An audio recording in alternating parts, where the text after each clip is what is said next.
Welcome to cosmic astromancy channel guys. Hope you all doing fine. आशा करती हूँ आप सभी स्वस्थ एवं प्रसन्न होंगे। तो चलिए निकालते हैं आज की एनर्जीज क्या बताते हैं। एज यूजुअल हम ड्रॉ करेंगे 6 कार्ड्स।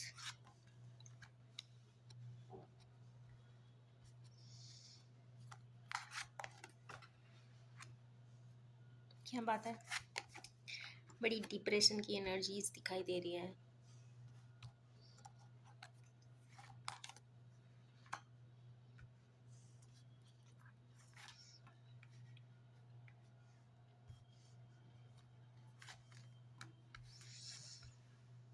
मैरिज की energies, contemplation.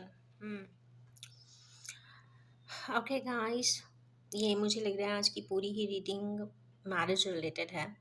Marriage related issues की हो सकती है या कहीं ना कहीं वेडिंग बेल्स की बात है।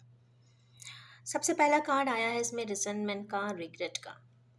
यहाँ पे पीछे दो कार्ड हैं, दो कप्स हैं, आगे की तरफ तीन जो हैं वो गिर चुके हैं। इट मीन्स कहीं ना कहीं हमारे किन्हीं व्यूअर्स को कुछ रिलेशनशिप में इश्यूज डेफिनेटली है, इससे ऐसा दिखाई देता है। 5 नंबर का कार्ड है ऊपर, तो इट मीन्स डायनामिक सिचुएशन में है, मतलब स्टेबल नहीं है। आगे की तरफ ये चेंजेस बहुत ज़्यादा आएंगे। इस वक्त काफ़ी रिग्रेट कर रहे हैं, तो रिग्रेट क्यों कर रहे हैं, तो let's see why they are regretting. King of swords, ऐसी कोई दुविधा है, ऐसी कोई समस्या है, या फिर खुद ही किंग ऑफ सोर्ड्स की एनर्जी में होंगे, या फिर काफ़ी रूड हो सकते हैं, या एडमेंट हो सकते हैं, एरोगेंट हो सकते हैं, या अपनी बात को ही सामने रखते होंगे। इस वजह से काफ़ी सारी चीज़ें गड़बड़ाती भी होंगी। एक तो ये व्यू हो सकता है, और सेकंड ये हो सकता है कि इनके ऊपर किसी पर्सन का इम्पैक्ट हो जो किंगशिप जैसा हो, जिसके पास मस्कुलिन एनर्जी हो। मस्कुलिन से मतलब है अथॉरिटी की एनर्जीज हो, और वो इनको डोमिनेट करता है। कुछ इस तरीके का यहाँ पे सिनारियोज दिखता है, जिसके वजह से हमारे किनीवियर्स काफ़ी रिसेंटमेंट में है, रिग्रेट में है, और समझ नहीं आ रहा है व्हाट टू डू। बट एक चीज़ देखने वाली बात है कि पीछे दो कप्स इनके साथ हैं, मीन्स इसका मतलब है कि कहीं ना कहीं दो पर्सन्स इनके लिए सपोर्ट में तो होंगे। नहीं भी होंगे तो सपोर्ट में करना पड़ेगा, क्योंकि यहाँ पे अगर अलाइनमेंट भी देखें तो एक बहुत पीछे बिल्कुल शैडो की तरह है, और एक थोड़ा सा स्पेस छोड़ के है। मीन्स अगर इसको भी देखें तो अगर एंगुलरली भी देखते हैं तो ये 30 डिग्री का एंगल ले रहा है। मीन्स एक काफ़ी कोऑपरेटिव है, सपोर्टिव है, बट एक पर्सन नहीं है, बट फिर भी इनको अंदाज़ा नहीं है कि ये दो लोग हमको सपोर्ट कर रहे हैं। नेक्स्ट इज, यहाँ पे अगेन 8 ऑफ कप्स है, 8 की एनर्जी है, सैटर्न की एनर्जी है, और ये पर्सन पहाड़ी पे जा रहे हैं कि अब मैं सब छोड़ देता हूँ, मुझे कुछ नहीं चाहिए, ना मुझे प्यार चाहिए, ना ही मुझे इमोशंस चाहिए, ना ही मुझे किसी की फीलिंग्स चाहिए। चंद्रमा भी, मन जो है वो बहुत दुखी है, बहुत संताप में है, कुछ परेशानी ज़रूर है, और उसको कंटेम्पलेट करने के लिए, उसको हर्मिट की पोजीशन पे जाने के लिए, एक डिटेल में सारी बातों को रिवाइज करने के लिए, सही कंक्लूजन पे आने के लिए पहाड़ी पे तो जा रहे हैं। तो हमारे किन्हीं व्यूअर्स इस वक्त सोच प्रोसेस करने के लिए, या फिर एनालिटिकली चीज़ों को समझने के लिए, या सबसे पहली बात, जब इमोशंस इंसान को समझ नहीं आते, इसका मतलब है उसे स्वयं को अंदर से झांकने की ज़रूरत है कि वो क्या चाहता है। देखिए, कोई भी पर्सन है, इस सोसाइटी में आया है, इस दुनिया में आया है, तो लोग तो होंगे इर्द गिर्द। बहुत अनलकी होते हैं जिनके कोई रिलेटिव नहीं होते, बट अगर लकी हैं आप तो आपके इर्द गिर्द काफ़ी लोग होंगे। मम्मी होंगी, पापा होंगे, सिस्टर होंगी, भैया होंगे, भाभी होंगे, बिलवेड होंगी, वाइफ होंगी, बच्चे होंगे, सब होंगे। बट उसके बावजूद भी अगर मन उचाट होता है तो इसका मतलब है कि समझने में स्वयं को ही कुछ गलतियां हो रही हैं। क्योंकि देखिए, सभी लोग जो होते हैं इर्द गिर्द, सबके अपने एक डेस्टिनी डायमेंशंस होती हैं। वो अपनी डेस्टिनी डायमेंशन के हिसाब से ही इंटरैक्ट करेगा, वो अपने ही थॉट प्रोसेस के हिसाब से ही आपको गाइड भी करेगा, और कोशिश भी करेगा कि आपको वो चीज़ मिले। बट सभी का जो होता है एक pattern of thinking and pattern of action बहुत अलग होते हैं। हर घर में अगर आप देखेंगे तो हर घर के जो जितने मेंबर्स होंगे सभी का सोच अलग होता है, सभी का एक्शन करने का तरीका अलग होता है। एक बहुत इंट्रोवर्ट होगा तो एक बहुत एक्सट्रोवर्ट होगा, एक किसी समस्या के ऊपर बिल्कुल रिएक्ट नहीं करेगा, एक सालों साल साइलेंट रह जाएगा, बट एक्शन रहेगा। साइलेंट भी है तो वो भी एक एक्शन में ही काउंट होगा कि उन्होंने अपनी वोकल एनर्जीज को रिड्यूस कर दिया या न्यूट्रल कर दिया या फिर खत्म कर दिया। खत्म तो देखिए कोई चीज़ नहीं होती है, बट हाँ न्यूट्रलाइज कर देते हैं कि हमें रिएक्ट ही नहीं करना है, रिस्पॉन्ड ही नहीं करना है, इग्नोर ही नहीं करना है। अब प्रॉब्लम तब आती है जब कोई चीज़ डेस्टिनी में हो, डेस्टीन्ड टास्क हो, और उसको अगर इग्नोर करते हैं तो कंटिन्यूसली रिपीटेडली वो कहीं ना कहीं सामने आ जाती है। प्रॉब्लम यहाँ पे होती है। तो इट मीन्स डेस्टिनी फुल है, डिवाइनली गाइडेड है, डिवाइन ऑर्डर्स में ऊपर वाले ने आपके हाथों में दी है, बट आप स्वयं या तो इग्नोर करते हैं, स्वयं आप तो रिजेक्ट करते हैं, या फिर आपके आसपास वालों के हिसाब से वो पैटर्न में नहीं आता है, तो एक कॉम्प्लेक्स तो ज़रूर बनता है। और जब वो रिपीटेडली लाइफ साइकिल में कहीं ना कहीं रिपीटेडली आता है या फिर मेमोरी में बार बार आता है, दोनों ही कंडीशन अप्लाई होंगी। या एक और होती है, कई बार एंजेलिक गाइडेंस से ड्रीम्स में भी आता है, तो इसका मतलब बस इतना तो समझ सकते हैं कि हाँ कहीं ना कहीं डेस्टिनी फुल तो है। तो यस, इसी बात को समझने के लिए अब और एक ह्यूमन बीइंग की ज़िंदगी में आए हैं, लव इमोशंस अफेक्शंस को समझ सकते हैं, तो यस क्यों नहीं अपने आप को समझें। और जितना भी पोजेशंस, देखिए मटेरियल पोजेशंस बहुत अलग होती है, इंसान बहुत कुछ कमा लेता है, बट कई बार आप देखेंगे कि सबसे ज़्यादा मटेरियलिस्टिक गेन वाले पर्सन्स उतने इमोशनली सेटिस्फाइड नहीं रहते हैं, कहीं ना कहीं कॉम्प्लेक्सेस होते हैं। तो और कई बार जब आप एनालाइज करेंगे, जो emotionally satisfied and contented person होंगे, हो सकता है थोड़ा कम कमाया हो, बट अर्निंग्स उनकी कम रही हो, प्रॉफिट्स उनके कम रहे हो, बट इमोशनली वो काफ़ी बेहतर पर्सन होते हैं, ग्राउंडेड होते हैं, हम्बल होते हैं, मॉडेस्ट होते हैं, जहाँ से भी निकल जाते हैं लोग कहते हैं कि yes he is the person और शी इज़ द पर्सन। तो यस, इस तरीके के इन लोगों के एग्जाम्पल ज़रूर सर्च करें, इंस्पायर्ड हों और आगे की तरफ बढ़ें। तो हमारे व्यूअर्स के लिए ये बात तो ज़रूर कहने की है, क्योंकि ये दोनों ही कार्ड्स बहुत अच्छे तो नहीं हैं। एक क्लैरिटी कार्ड मैं इसके लिए ज़रूर लूँगी कि भाई क्यों जा रहे हैं पहाड़ी पे। अच्छा, पहाड़ी पे जाने का मतलब है ओके, फैमिली, सन, लीनिएज, कुछ डेस्टिन टास्क है गाइस, क्योंकि ये 3 जनरेशंस दिखाई दे रही है, इट मीन्स डेस्टिनी वाला है। हॉर्स भी आया है तो एक्शन तो होगा, आज नहीं तो कल, कल नहीं तो परसों, कभी ना कभी। एनर्जी जोन तो ऐसा ही बताती है। अबंडेंस का कार्ड है, प्रोस्पेरिटी का कार्ड है, तो यस ये ज़रूर पहाड़ी पे जाएं। अब तो मैं भी कहूँगी थोड़ी देर के लिए ही सही, 5 मिनट के लिए सही, पहाड़ी पे ज़रूर जाएं, कुछ ना कुछ ज़रूर मिलेगा। बिकॉज सन का कार्ड आ गया है, वाइट कुछ मिले ना मिले, स्वयं को वाइटैलिटी ज़रूर मिलेगी, आत्मा को थोड़ा सा राहत तो मिल ही जाएगा। तो यस, इस वीकेंड पे प्लान कर सकते हैं। हाँ हाँ, कहीं भी किसी भी हिमालयन पहाड़ी पे जाके 1-2 दिन बिता सकते हैं। अकेले जा रहे हैं तो अकेले रहेंगे, अकेले से मतलब ये नहीं होता है कि आप अकेले ही चल दें, आप सोलो ट्रैवलर भी बन सकते हैं, बट यस किसी के साथ भी जाते हैं तो लोगों की बातों से इन्फ्लुएंस ना हो, जो प्रोसेस करने आए हैं उसको प्रोसेसिंग को ज़रूर डिटेलिंग करें और डिसीजन तक ज़रूर पहुँचें। नेक्स्ट कार्ड है पेज ऑफ वैंड्स का। Page of wands again passion दिखाता है, पैशन एनर्जी, लीव्स हैं, passionate drive and passionate journey ahead. क्योंकि लीव्स आ गई हैं तो इसका मतलब अहेड भी जो जर्नी होने वाली है वो काफ़ी पैशन ड्रिवन है एंड फुल ऑफ ड्राइव है, पॉजिटिविटी है एंड रिजल्ट ओरिएंटेड भी है।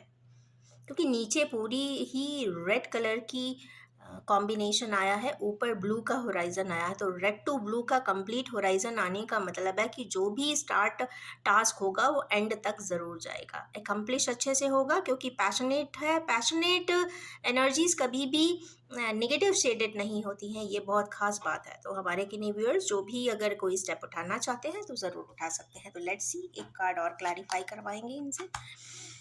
ओके, हमारे किन्हीं व्यूअर्स कुछ इन्फ्लुएंस तो है पिछले किसी ज़िंदगी के अपने किसी एक्ट पे, जो पहले इन्होंने कुछ किया था, एक्ट ऐसा किया था, या फिर किसी से मिले थे, या फिर वो उस समय पे कंप्लीट प्रोसेस नहीं हो पाया होगा, क्योंकि पलट के देख रहे हैं और उसके बाद ये पैशन की एनर्जी आई है, तो कहीं ना कहीं something is going to past का ही समझ में आ रहा है। जो भी है पैशनेट ड्रिवन पर्सन है, तो पास्ट का ही कोई एनर्जी, पास्ट का ही कोई पर्सन, पास्ट की ही कोई रिलेशनशिप, या फिर पास्ट लाइफ का भी हो सकता है। देखिए, पास्ट इज पास्ट। अब वो कई बार पास्ट ऐसा होता है कि आप कभी मिले नहीं होते हैं, बट फिर भी पास्ट लाइफ के लोग कई बार सपने में भी आ जाते हैं। तो यस, वो हम फिगर आउट नहीं कर सकते because we don't remember all the past journeys of life, but past में कई बार ऐसा भी देखने को मिला है। नेक्स्ट कार्ड आया है चैरियट का। चैरियट यहाँ पे एक मिसमैच कॉम्बिनेशन दे रहा है। पहली जो बात समझ में आती है, जो भी मैटर है, जो भी कॉन्टेक्स्ट है, काफ़ी मिसफिट या फिर मिसमैच्ड है, क्योंकि ब्लैक एंड वाइट है। मतलब यहाँ पे दो अलग अलग जोन के पर्सन्स की बात हो रही है, या फिर दो अलग अलग जोन एरियाज की भी बात हो सकती है, या फिर कोई पर्सन ट्रैवल करके भी आता हुआ दिखाई यहाँ पे दे रहा है, क्योंकि यहाँ पे चैरियट है। चैरियट यहाँ पे मोशन बताता है, चैरियट यहाँ पे डायनामिज्म बताता है, चैरियट यहाँ पर वैंड भी चूंकि लिए हुए, तो मैजिक वैंड की तरह है, और कहीं ना कहीं किंग भी है क्योंकि वो चैरियट पे चल रहा है। और यस, कहीं ना कहीं उसको ये जो पीछे जो विंग्स दिख रहे हैं, विंग्स मीन्स एंजल गाइडेंस, तो एंजलिक गाइडेंस इनके साथ है, और ये कुछ ना कुछ अच्छा करने वाले हैं। अच्छा करने वाले हैं नहीं, किसी चीज़ के लिए स्टेप ऑन करके बहुत फास्ट ट्रैक पे आकर अपनी कोई चीज़ों को कंप्लीट करने वाले हैं। तो लेट्स सी कि किस चीज़ को कंप्लीट करते हुए हमारे किन्हीं व्यूअर्स दिखाई दे रहे हैं। Okay, page of cups. Okay, अपना लव एंड इमोशंस किसी को शेयर शायद करना चाहते हैं, इसीलिए ये इस तरीके की एनर्जीज आई हुई है। नेक्स्ट कार्ड देखते हैं। This is six of swords. Six swords with A lady and person. Let's see क्यों आया है ये। High priestess. कोई हमारे किन्हीं व्यूअर्स किन्हीं ऐसे पर्सन से या तो मिलने वाले हैं, या फिर उनको इन्फ्लुएंस होगा ऐसे पर्सन का जो हाई प्रीसेस होंगी, या तो हेड भी हो सकती हैं फैमिली की। चंद्रमा मतलब मून, मून आने का मतलब है माँ भी हो सकती है, माँ भी हो सकती हैं, क्योंकि देखिए कहीं ना कहीं मदर फिगर जो होता है वो काफ़ी रिस्पेक्टेड होता है, चाहे वो कितना भी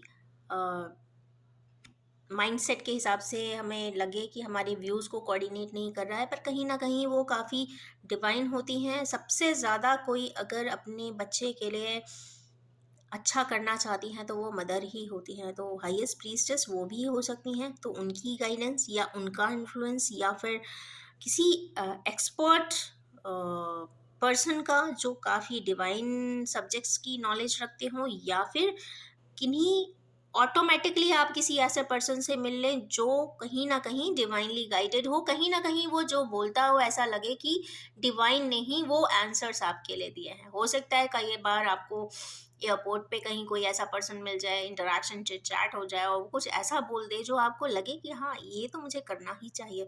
तो कुछ इस तरीके की एनर्जीज है। तो जो भी है पर्सन डिवाइनली गाइडेड जिंदगी में आएगा, कुछ ना कुछ आपको सही गलत बताएगा, जिससे कि आप एक नया स्टेप उठा सकते हैं और आगे की तरफ बढ़ सकते हैं। सिक्स की एनर्जीज आ रही है, पर्सन लौट के जा रहा है। तो यस, कहीं ना कहीं से वो पर्सन लौट के तो आ रहा है, कहीं ना कहीं से ये चीज़ तो यहाँ पे दिखाई देती है। नेक्स्ट है यहाँ पे 5 का कार्ड। 5 हेरोफेंट भी यहाँ पे यस कार्ड होता है, 100% यस कार्ड होता है।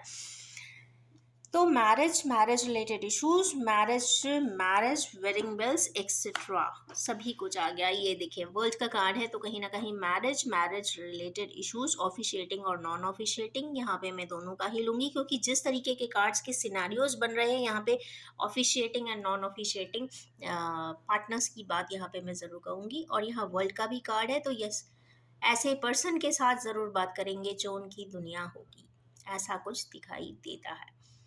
तो ये बहुत पावरफुल। स्टार्टिंग तो बहुत खराब हुई थी बहुत रिसेंटमेंट दिख रहा है, बहुत दुख दिख रहा है, बहुत रिग्रेट है, बट यहाँ पे जब वर्ल्ड का कार्ड आ गया तो आई फील कि things will be all right, all set. चलिए निकालेंगे कुछ जेन गाइडेंस।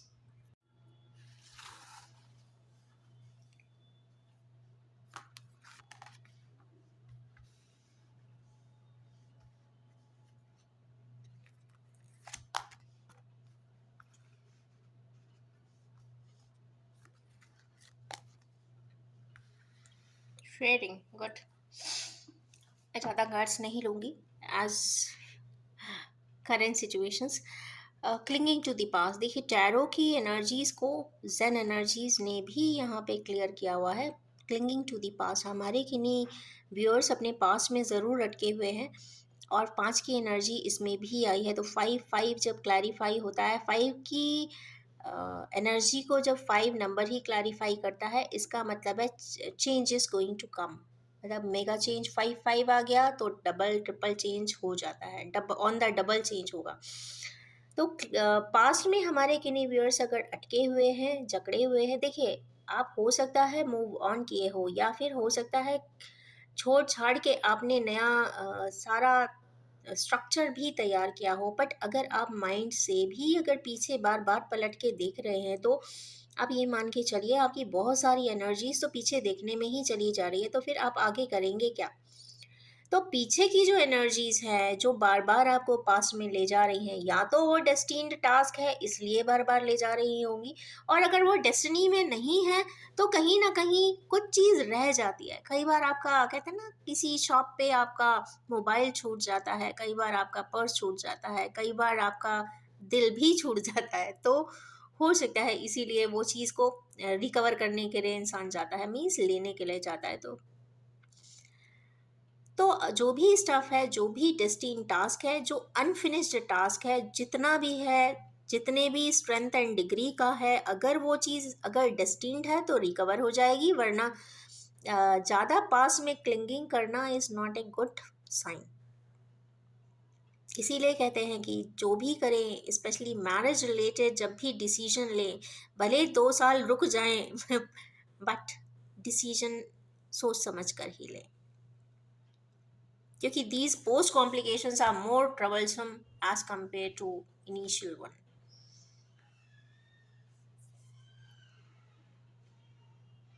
बट इसको भी नहीं कह सकते, बिकॉज जब डेस्टिन टाइम आता है तो बहुत सारे सेटअप्स अपने आप हो जाते हैं, और जैसा कर्मास कराना चाहती हैं वो ऑटोमेटिकली होता है, क्योंकि वो कहीं ना कहीं आपको कुछ लर्निंग्स भी देके जाता है। लर्निंग्स आप सीखते हो, आप एक बेहतर इंसान बनते हो। जब आपको एक चर्नर में डाला जाता है, या फिर आपको न्यू न्यू सिनारियोज आते हैं, और जो सोचा भी नहीं होता वैसा जब होता चला जाता है, तो जिस चर्निंग प्रोसेस से आप जब निकलते हो, तो आपकी बहुत सारी जो धूल मिट्टी आपके दिमाग पे, दिल पे पड़ी होती है, वो बिल्कुल क्लैरिफाई हो जाती है। आपको यथार्थ में आ जाना पड़ता है, आपको ग्राउंड रियलिटी में खड़े हो जाना पड़ता है। कई बार ऐसा भी देखने को आता है कि जिसके लिए आपने सब कुछ किया होता है, जो आपकी कंप्लीट दुनिया होता है, कई बार उसी के वजह से आपको दुनिया का सबसे बड़ा दुख भी मिल जाता है। तो जब सिनेरियोज ऐसे होते हैं तो आप सीखते हो, बहुत कुछ सीखते हो। बट हाँ, जिसको आप इतना चाहते हो उसे कभी पर कहते हैं ना, नफरत भी नहीं कर पाते हो। तो यस, जो भी है, अगर आप प्यार करते हैं तो बहुत अच्छी बात है, क्योंकि प्यार हमेशा 999 फ्रीक्वेंसी पे रहता है एज पर एनर्जी डेटा। तो वहाँ पे रिवेंज, या फिर डिस्पोंडेंसी, या फिर निगेटिविटी, या फिर हेट्रेड, ये बहुत कहते हैं ना लो साउंडिंग वर्ड्स हैं। जहाँ प्यार होगा वहाँ पे ये सब कभी नहीं होगा। इंसान चाहेगा भी कि ये इतना इतना सारा क्रिटिकल सिचुएशन ज़िंदगी में आया, मैं भूल ही जाता हूँ, मैं रिवेंज ही लूँगा, मैं ऐसा ही करूँगा, बट ऐसा इंसान कर नहीं पाता है। आ, तो यस, प्यार करते हैं तो प्यार को रिस्पेक्ट ज़रूर दें। अगर किसी भी कारण से, किसी भी पर्सन से अगर गलती हो भी जाती है, आपके पार्टनर से या काउंटर पार्ट से या आपके बेटर हाफ से, तो बस इग्नोर करते हैं, बिकॉज उसका कोई सप्लीमेंट नहीं है। वरना अगर नहीं करते हैं तो यस, दुख संताप वहीं से स्टार्ट होता है। ये सोच के भी इंसान कहते हैं ना बख्श देता है कि चल जाने दो, प्यार तो हम ही करते थे बहुत ज़्यादा। ऐसा भी इंसान सोचकर बहुत सारी चीज़ें इग्नोर भी करता है। तो यस, इस तरीके के कुछ कॉन्शियसनेस भी ये कार्ड देता हुआ दिख रहा है। Gautam Buddha is something enlightening person. इनके आगे, इनकी फ़िलॉसफ़ी के आगे तो बहुत सारी चीज़ें कहते हैं ना सबलाइम हो जाती हैं। हमारे इंडियन व्यूअर्स के लिए बहुत अच्छी जगह होगी कि कभी धर्मशाला ज़रूर विज़िट करें। वहाँ की चैंटिंग सुने, वहाँ की हवाओं में भी वो एक चैंटिंग का रिदम जो अ, आप वाइब्रेशन में फ़ील करेंगे तो वो तो ऑसम है। आपकी बॉडी वैसे ही 100% चार्ज हो जाती है। वो वाइब्रेशन जैसे ही बॉडी को टच करते हैं तो आपके वाइब्रेशन ही मैग्नीफाई हो जाते हैं। तो यस गौतम, वहाँ पे कई सारे डिसाइपल्स वहाँ पे होते हैं और इनको काफ़ी डाइटी की तरह पूजा जाता है। तो यस कहीं ना कहीं उनकी फिलॉसफी में काफ़ी बैलेंसिंग है। तो यस सभी धर्मों में अपने अपने तरीके से बैलेंसिंग होती है। तो जो भी जिस भी रिलीजन के हैं ज़रूर उसको आत्मसार ज़रूर करें, इम्बाइब ज़रूर करें, क्योंकि कहीं ना कहीं सारे ही धर्म एक चीज़ ज़रूर बताते हैं, that is humbleness, modesty, piousness and surrender to the divine. ऊपर वाले पे सरेंडर करना ही होता है, क्योंकि एक समय ऐसा आता है कि इंसान थक हार के ना ही bends down ultimately. Next card इसके जस्ट बाद जब इस तरीके की कॉन्शियसनेस हमारे व्यूअर्स को आएगी तो वो शेयरिंग ज़रूर करेंगे, because love is all about sharing. तो यहाँ पे एक फेमिनाइन फिगर है, बहुत सारे फ्रूट्स भी हैं। तो यस जैसे मैंने कल ही बोला था, फ्रूट्स की बात की, नॉट फ्रूट्स की बात की थी मैंने, एक अच्छे न्यूट्रिशियस डाइट की बात की थी। पीछे फ्लावर्स भी हैं, मीन्स एरोमा भी है, फ्रेगरेंस भी है, सेंसिटिविटी भी है, इमोशंस भी हैं, कैंडल भी है, मीन्स सन रेज भी हैं, कैंडल रेज भी हैं, लाइट भी है, वाइटैलिटी भी है और स्माइल भी है, मीन्स खुशियाँ भी हैं। जब इंसान दिल से खुश होता है स्माइल ऑटोमेटिकली रिफ्लेक्ट करती है। तो यस ये रही आज की रीडिंग। स्टार्ट बहुत गंदे नोट से हुई थी, गंदे गंदे नहीं मीन्स एक बड़े रिसेंटमेंट वाले कार्ड से स्टार्ट हुआ था, बट जब एंड यहाँ पे शेयरिंग पे हो रहा है तो that is a wonderful sign for today's energies. तो यस इसी नोट पे मैं अपनी एनर्जी रीडिंग को यहीं पे एंड। मैं ये भी बताना चाहूँगी कि ये general collective timeless and gender free reading है। जब भी आपके सामने आएगी कुछ ना कुछ रेजोनेट ज़रूर करेगी। इट्स एन रिक्वेस्ट, आप सिर्फ उतना ही एक्सेप्ट करें जो आपसे रेजोनेट करता हो। Wish you all have a most happiest life ahead. Thank you very much.